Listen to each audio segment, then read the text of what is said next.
જ્ઞાનવિદ પ્રજ્ઞામાં સ્વાગત છે। તો વિદ્યાર્થી મિત્રો આજે આપણે ધોરણ 6 વિષય ગણિત ચેપ્ટર નંબર 7 અપૂર્ણાંક સંખ્યાઓ જેમાં સ્વાધ્યાય 7.1 માં પ્રશ્ન નંબર 8 નો અભ્યાસ કરીએ કે 2 થી 12 સુધીની પ્રાકૃતિક સંખ્યાઓ લખો। તેમાંના કેટલામાં ભાગની અવિભાજ્ય સંખ્યાઓ છે।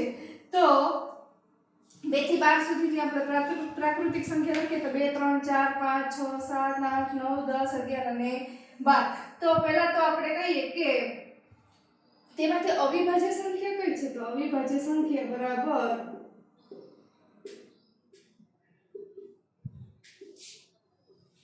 2 3 4 છે જેને વિભાજ્ય છે તે 2 2 4 એટલે આવશે ને 5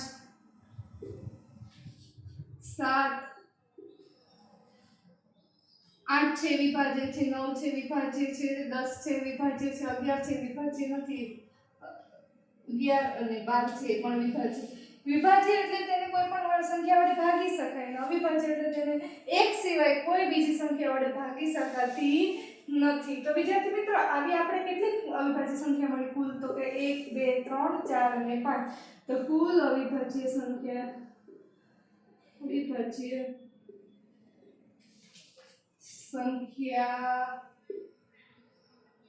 બરાબર 5 1 2 3 4 5 બરાબર। તો સોરી અહીંયા આપેલ કુલ એવું લખી નાખીએ આપેલ કુલ અવિભાજ્ય સંખ્યાઓ બરાબર 5। તો પ્રાકૃતિક સંખ્યા કેટલી છે એમાં કુલ પ્રાકૃતિક સંખ્યા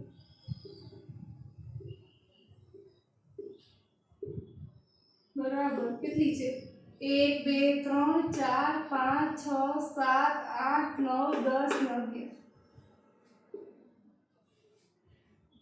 તેથી હવે આપણે ભાગ માગ્યા મુજબનો ભાગ કહીએ તો ભાગ બરાબર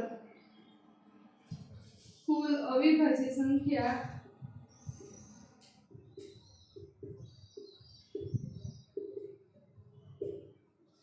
છેદમાં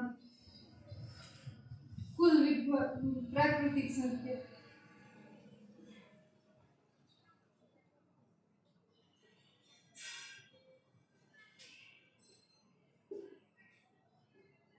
તો કુલ અવિભાજ્ય સંખ્યા કેટલી છે 5 અને કુલ પ્રાકૃતિક કેટલી છે ફરીથી ગણી લઈએ 1 2 3 4 5 6 7 8 9 10 અને 11 તો છેદમાં 11।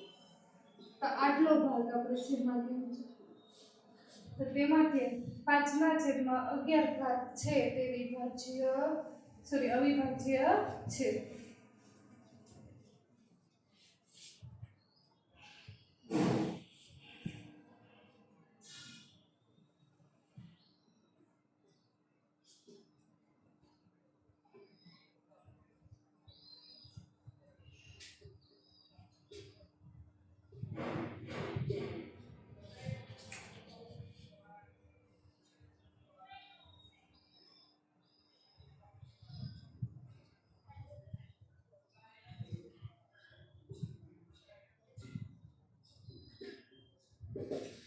મિત્રો વિડિયોને પોઝ કરી તમે તમારી નોટબુકમાં નોંધી લો। મારો આ વિડિયો પસંદ આવે તો લાઈક